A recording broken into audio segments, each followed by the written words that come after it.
नमस्कार दोस्तों, एक कहानी सुनाते हैं आपको। एक ऋषि थे, बहुत धीर गंभीर विद्वान। गुरुकुल था उनका। आश्रम में बहुत सारे बच्चे, अमीर गरीब, छोटे बड़े सभी पढ़ने आते थे। धीरे धीरे गुरु के साथ चलते हुए बालकों की शिक्षा पूर्ण हुई। वो छोटे बच्चों से किशोर हुए और किशोर वय में आकर जब उनकी शिक्षा दीक्षा समाप्त हुई, सभी बहुत खुश थे, हर तरह की विद्या में पारंगत थे। अब उनके जाने का वक्त आया, विदाई की घड़ी आ गई। तो गुरुजी ने सबको प्रांगण में बुलाया और धीर गंभीर आवाज़ में कहा कि बच्चों, जाते जाते हर तरह की शिक्षा मैंने आपको दी है।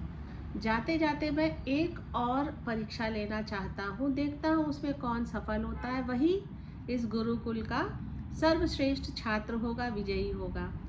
क्या आप लोग तैयार हैं? बच्चों ने कहा, हाँ हम तैयार हैं। सभी के चेहरे में आत्मविश्वास था, दृढ़ विश्वास था कि मैं ही विजयी होऊंगा।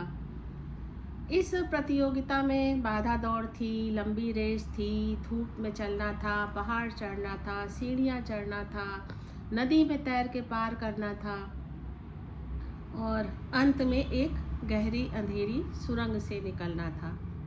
तो जैसे ही प्रतिस्पर्धा स्टार्ट हुई, सभी बच्चे दौड़ने लगे खुशी खुशी। कोई आगे निकलता, कोई कभी पीछे रह जाता।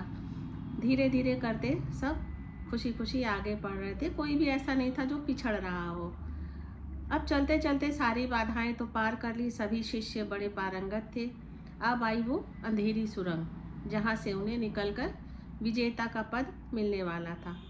जब उस अंधेरी सुरंग से वो लोग आगे चलने लगे तो कुछ दिखाई नहीं दे रहा था। पैर में भी चुभ रहा था, कांटे चुभ रहे थे, पत्थर चुभ रहे थे। अब जीतने की होड़ थी, तो कुछ बच्चे दौड़ दौड़ के आगे जाने लगे, एक दूसरे को धक्का देने लगे, कुछ रेंग कर धीरे धीरे चलने लगे। अब क्या हुआ कि कुछ उसमें छात्र ऐसे थे जिन्हें लगा कि नहीं, हमें तो पैर में पत्थर चुभ रहे हैं, हमें इन पत्थरों को हटाना चाहिए। तो कुछ लोगों ने उन पत्थरों को उठा के अपने जेब में डाल लिया। कुछ ने ज़्यादा डाले, कुछ ने कम डाले, कुछ बच्चों ने पत्थर किनारे भी किए। इस तरह ये अंधेरी सुरंग की प्रतिस्पर्धा भी पूरी हो गई। बाहर आने पर सभी लोग आगे आए तो गुरुजी ने पूछा कि कैसी रही आप लोग की प्रतिस्पर्धा। तो छात्रों ने कहा बहुत अच्छी थी, पर गुरुजी सुरंग में कुछ बच्चों ने धक्का मुक्की की, पर हम लोग धीरे धीरे बाहर आ ही गए। तो उन्होंने कहा और भी कुछ हुआ? तो कुछ छात्रों ने कहा कि हाँ, जब हमें पत्थर छुप रहे थे तो हमने पत्थर किनारे किए। कुछ छात्रों ने कहा कि हमने वो पत्थर अपने जेब में डाल लिए ताकि पीछे आने वाले बच्चों को ना लगे, हमें तो चुभ ही रहे हैं। तो गुरुजी ने कहा वो बच्चे आगे आए जिन्होंने पत्थर जेब में डाला है। अब कुछ बच्चे बाहर आए, आगे निकल के आए, उन्होंने जेब से निकाल के पत्थर दिखाए। अब वो पत्थर क्या, चमकते हुए हीरे थे जो उनके पैरों में चुभ रहे थे। सभी लोग चमत्कृत रह गए कि अरे, ये हीरे उस गुफा में।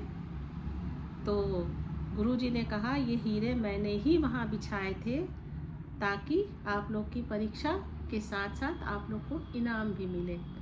अब सच्चा शिष्य वही है, सच्ची शिक्षा उसी ने ग्रहण की है जो आगे चलने के साथ साथ अपने पीछे वालों का भी ध्यान रखता है। जिन बच्चों ने पत्थर उठा के जेब में रखे, निश्चय ही वो विजेता है, क्योंकि उन्होंने अपने साथ साथ दूसरों का भी ध्यान रखा।